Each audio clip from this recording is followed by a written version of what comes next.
তো যারা মাসুদ কামাল, আবারও একটু ব্রাহ্মণ পীরের প্রসঙ্গে আসতে চাই যে এই পীর এবং তার মুরিদরা সাম্প্রতিক সময়ে যেটা সবচেয়ে বেশি আমাদেরকে দৃষ্টি কেড়েছে, যে কাজটি তারা করেছে বা বিতর্ক দিয়ে বাজারে ছেড়েছে, সেটা হচ্ছে যে বিএনপি নেতা সালাউদ্দিন আহমেদ নাকি রয়ের এজেন্ট।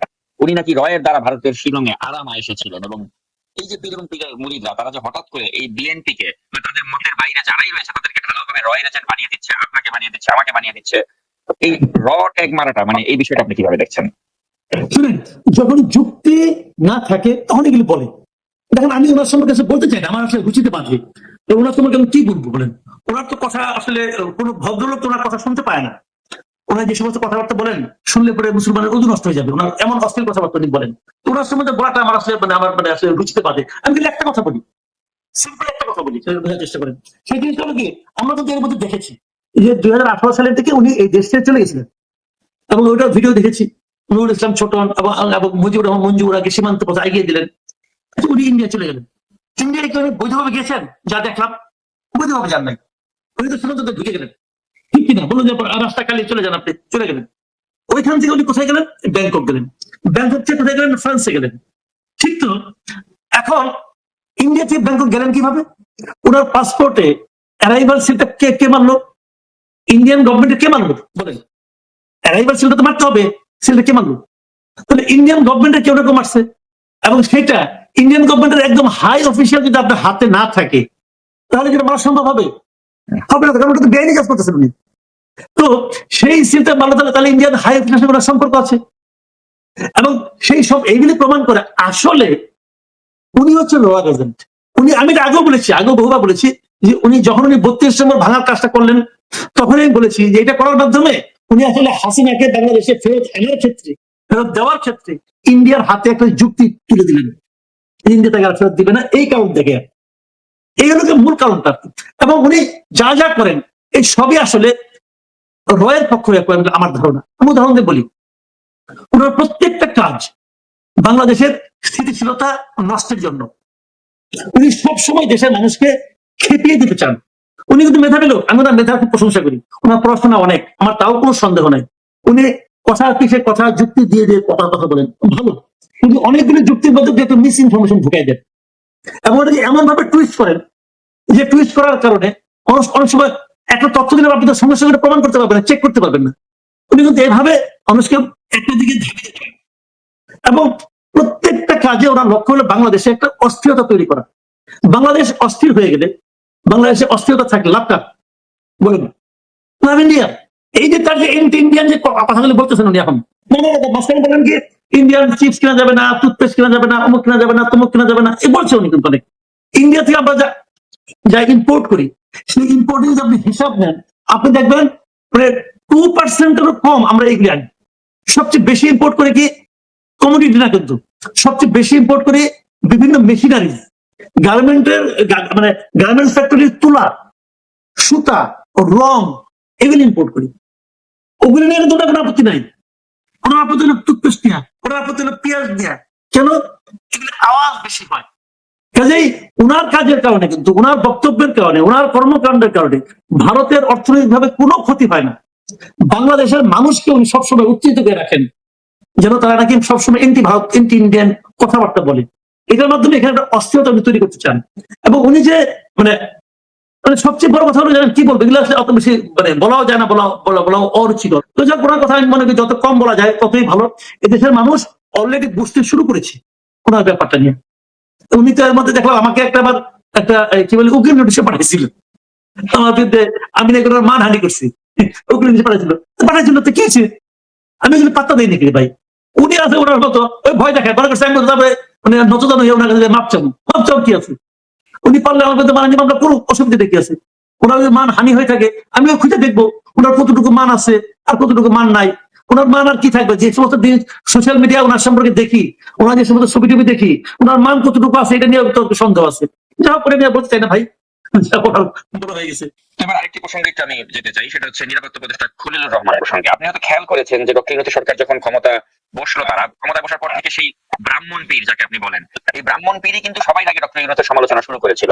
একদম উনি ক্ষমতা গ্রহণের 1 সপ্তাহের পর থেকে এই সমালোচনা শুরু হয়, একদম 1 মাস পর্যন্ত এই সমালোচনা বজায় ছিল। প্রতিটি পর্বে ডক্টর ইউনূসের তার উপদেষ্টাদের তীব্র ভাষায় আক্রমণ করতে এই ব্রাহ্মণ পীর। কিন্তু যেই মুহূর্তে এই খলিলুর রহমানকে রোহিঙ্গা বিষয়ক হাই রিপ্রেজেন্টেটিভ করা হলো, তারপর তাকে যখন নিরাপত্তা উপদেষ্টা করা হলো, এরপর থেকে কিন্তু এই ব্রাহ্মণ পীর এই সরকারকে এখন ওন করতেছে এবং এই সরকারকে যত ধরনের ভাবে টিকিয়ে রাখা যায় সেজন্য সে কিন্তু একের পর এক ভিডিও বানাচ্ছে এবং বিএনপির বিরুদ্ধে একের পর এক ভিডিও বানাচ্ছে, যাতে কারণ যেহেতু বিএনপি নির্বাচনের পক্ষে। তো এখন এই যে একটা বিষয় আমরা দেখতে পাচ্ছি, আবার এই নিরাপত্তা উপদেষ্টা খলিলুর রহমান তাকে নিয়ে কিন্তু আর্মির মাঝে একটা ব্যাপক ক্ষোভ রয়েছে, সেটা আপনি জানেন, এটা অলরেডি আনফোল্ড হয়ে গিয়েছে যে আর্মির সাথে একটা সমস্যা তিনি তৈরি করে ফেলেছেন এই সরকারের।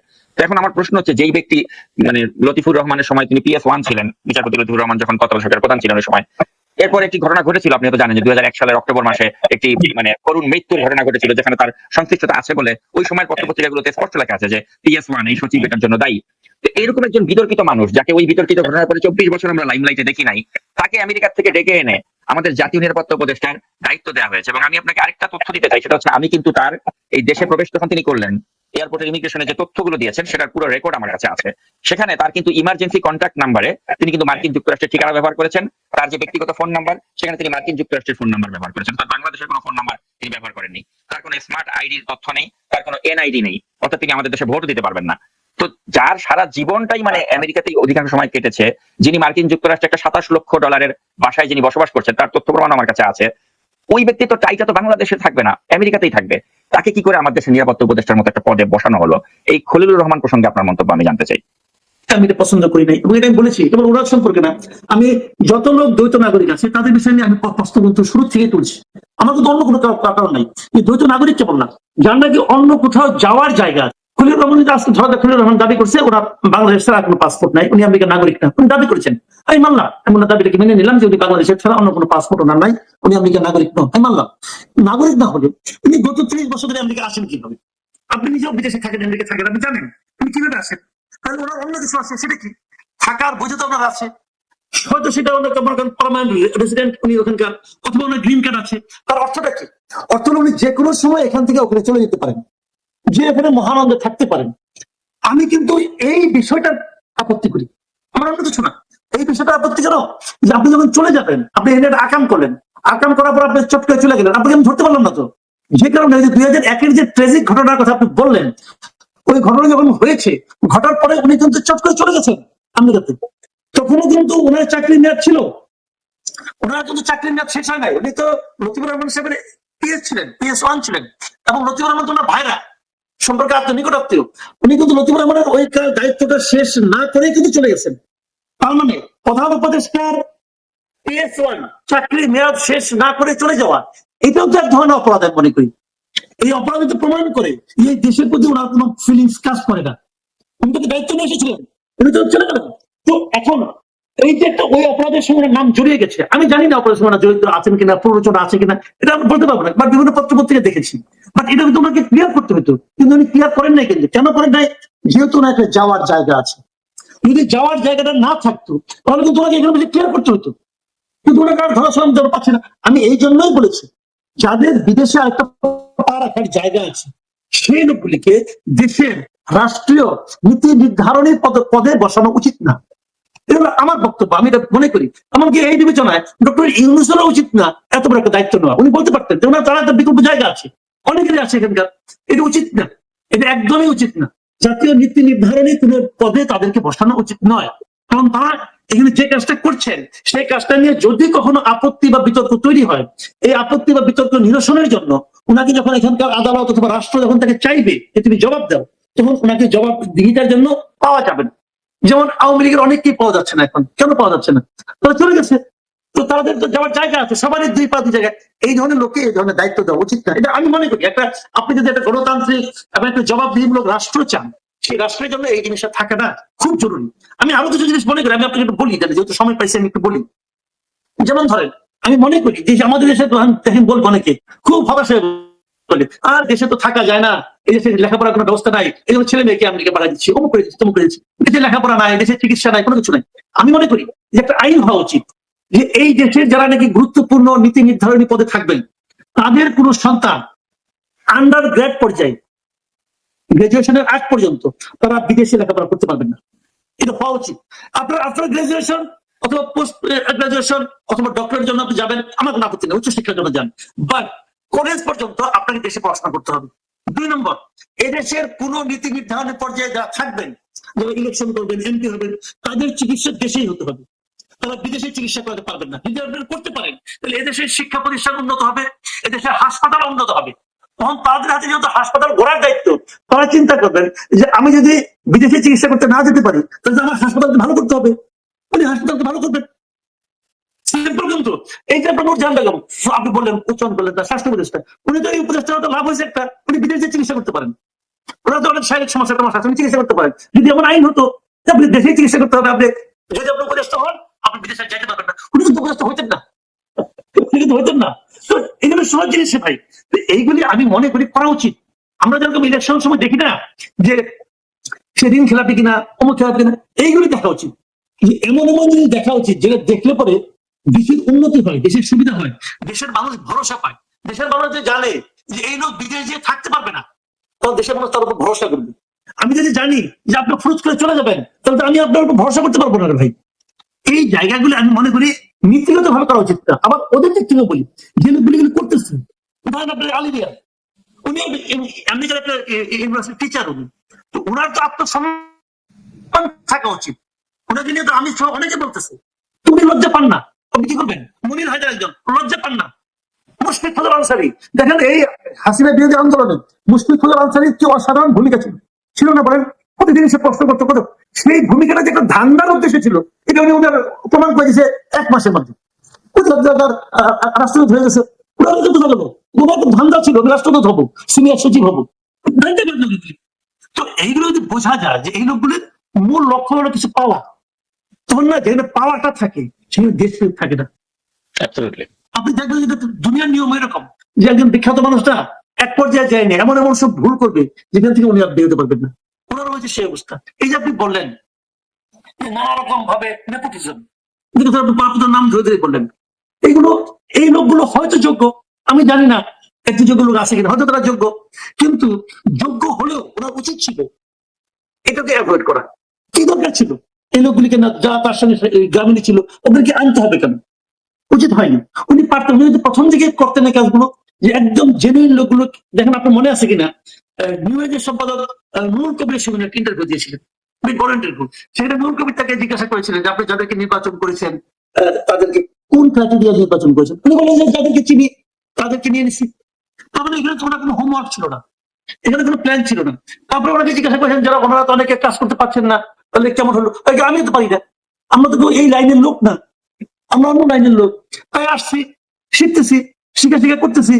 ওনাদের আপনি কিছু বলেন না, ওনাদের কি বলবো? আমি তো পারি না, তোমাদের আমি কেমনি বলবো? এই যে কথাগুলো, এগুলোর মধ্যে এক ধরনের সরল স্বীকারোক্তি আছে, কোনো সন্দেহ নাই, আমি মানলাম সরল স্বীকারোক্তি আছে। কিন্তু এটা কি একটা রাষ্ট্র পরিচালনার জন্য এই কথাগুলো কি যথাযথ? ধরেন আপনি একটা গাড়ি কিনলেন, আপনি আমাকে খুব পছন্দ করেন, আপনি আমি খুব পছন্দ করি, নতুন একটা গাড়ি কিনছি, সেই গাড়িটা আপনি চালান, আমি যে স্টিয়ারিং নিয়ে বসে বললাম, বসে নিয়ে আমি বলতেছি যে আমি কিন্তু গাড়ি চালাতে কখনো পারি নাই, জীবনে কোনদিন গাড়ি চালাই নাই, আপনি যখন দিলেন দায়িত্ব আমি চালাই চালাই শিখি।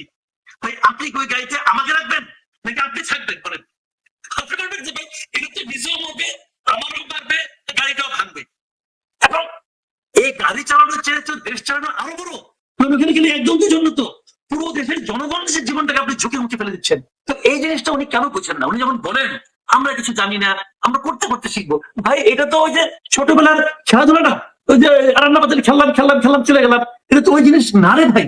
এটা দেশ চালানো, দেশের ভবিষ্যৎ, একটার পর একটা একাধিক প্রজন্মের ভবিষ্যৎ।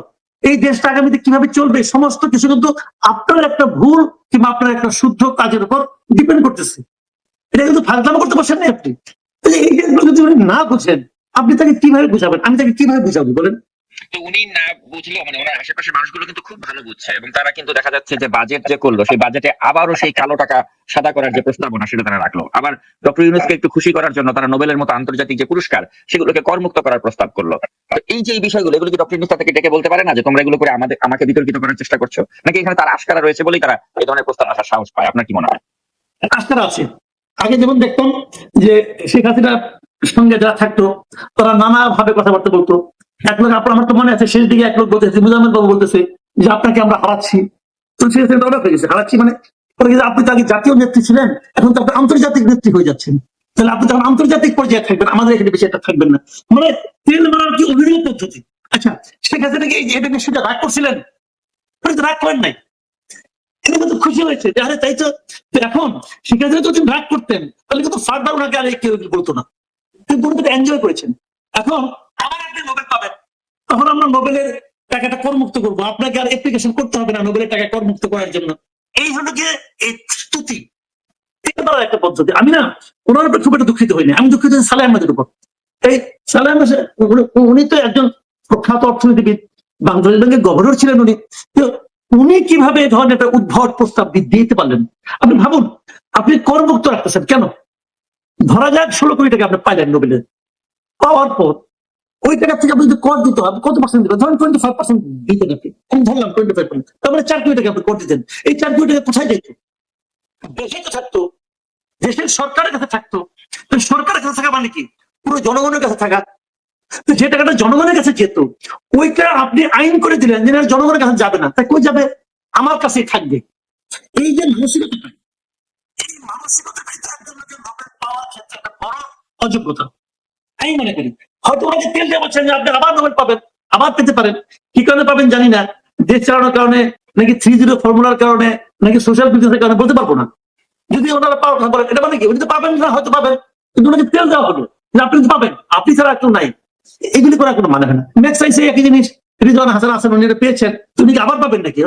আর তার হচ্ছে বড় কথা হলো ভাই, এত বড় অঙ্কের টাকা যিনি পান, উনি যদি ওখান থেকে একটা অংশ রাষ্ট্রকে দেন, দেশকে দেন, এটা তো এটা এগুলো নেয় না আসলে। আপনি দেখেন নেক্সট সাইডে তো আবেদ সাহেব পেয়েছেন, সঞ্জয় হোসেন আবেদ পেয়েছেন, রিজওয়ান হাসান পেয়েছেন, এবং কাজী জাফরুল্লাহ চৌধুরী পেয়েছেন।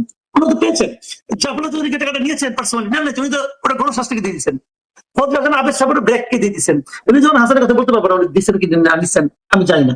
তো ডক্টর ইউনূস, তো উনি এই টাকাটা যে নোবেলের টাকা, এটা কিন্তু পার্সোনাল ভাবে কাজে লাগাচ্ছেন, লাগাননি তো। উনি ওটা গ্রামীণ উনি তো পাচ্ছেন অর্ধেক নোবেল, তো অর্ধেক নোবেল গ্রামীণের জন্য গেছে, অথবা উনি ট্রাস্টে দিয়েছেন, কিছু একটা করেছেন, আমি জানি না করে দিয়েছেন, বাট উনি পার্সোনালি নেন নাই, কিন্তু উনার পার্সোনাল কোনো প্রপার্টিও নাই, এটা আমি জানি। কিন্তু অবশ্য না থাকলে অভাব নাই, সবিতে ট্রাস্ট বানিয়ে রাখছেন, তাতে কোনো প্রবলেম হবে না। তো এখন কোথাও তো আছে, উনি তো এই টাকাটা পার্সোনালি নেনও না, তাহলে এটার জন্য আইন করতে হবে কেন বলেন? এটা হলো কি, উনি চাইছেন আমি মনে করি না, ওনাকে তেল মারা আছে, আপনাকে তেল দিলাম একটু, আপনি তেলটা গ্রহণ করেন, উনি মুচকি হেসে তেলটা গ্রহণ করেছেন, এই আর কি। আরেকটা জিনিস যেটা হয়েছে যে কালো টাকা সাদা করা ব্যাপারটা। আচ্ছা দেখেন ভাই, আমি আপনাকে বলি, টাকাটা কালো হয় কেন সেটা তো আমরা সবাই জানি। যেটা নাকি আপনি অপ্রদর্শিত টাকা, যে টাকাটা আপনি বলতে পারেন না যে আপনি কোথেকে ইনকাম করছেন। যেমন ধরেন একজন এপিএস উপদেষ্টা টাইপের 311 কোটি টাকা ইনকাম করে ফেলেছে, এখন উনি কি বলতে পারবেন এই 311 কোটি টাকা উনি কোথেকে ইনকাম করছেন? বলতে পারবেন না তো। তো এইটাই তো তার কালো টাকা। এখন এই টাকাটা একটা বন্দোবস্ত করতে হবে। এই বন্দোবস্ত প্লট কিনেন অথবা ফ্ল্যাট কিনেন, আপনারা কেউ জিজ্ঞাসা করবো না। আপনি একটা ট্যাক্স দিয়ে এই টাকা ফ্ল্যাট আর প্লট কিনতে পারবেন, তাহলে আপনার টাকাটা হোয়াইট হয়ে গেলে কেউ আপনাকে জিজ্ঞাসা করবে না। মানে অর্থটা কি তাই যে তুমি ছুরি হাতে অস্ত্র হাতে ছিনতাই করো, ছিনতাই করে যা ছিনতাই করবা তার 25% টাকা তুমি যদি মসজিদে দিয়ে দাও, তাহলে তোমার এই টাকাটা কেউ কোনো প্রশ্ন করবে না। তাহলে কি আপনি প্রকারান্তরে মসজিদের উন্নতি চাইলেন, নাকি আপনাকে আপনি আমাকে ছিনতাই করার দিলেন, ছিনতাই কাজটাকে এনকারেজ করলেন, কি করলেন? আগে দেখেন আওয়ামী লীগ আমলে কি হতো, আওয়ামী লীগ আমরা বলতাম যে লুটপাট করে, আওয়ামী লীগ লুটপাট করে, ছাত্রলীগ লুটপাট করে, এবং যেহেতু তারা প্রচুর অবৈধ টাকা ইনকাম করে, ওদের এই টাকাগুলিকে ভ্যালিড করার জন্য, এই টাকাগুলিকে সাদা করার জন্য ওদের জন্য এরকম একটা আইনের প্রয়োজন ছিল। মানলাম 10 মাস হয়ে গেছে, এখন আপনার এই আইনটার প্রয়োজন কেন? এই জন্যই প্রয়োজন যে এই সময় লুটপাট যারা করছে তাদের জন্য এই আইনটা লাভ হবে কার? লাভ হবে কতিপয় এপিএস এবং কতিপয় উপদেষ্টা। এপিএস যদি 300 কোটি টাকা পায়, সহকারী যদি 150 কোটি টাকা পায়, সমন্বয়ক যদি 400 কোটি টাকা পায় একজন, তাহলে তাদের যারা বস তারা কত 400 কত গুণিত পায়, এটা বুঝতেই পারছেন। সেইগুলিকে সাদা করার জন্য এটা করা হচ্ছে, এবং এটা করার মাধ্যমে এই সরকারের যে চারিত্রিক বৈশিষ্ট্যটা সেটা উন্মোচিত হয়ে গেছে।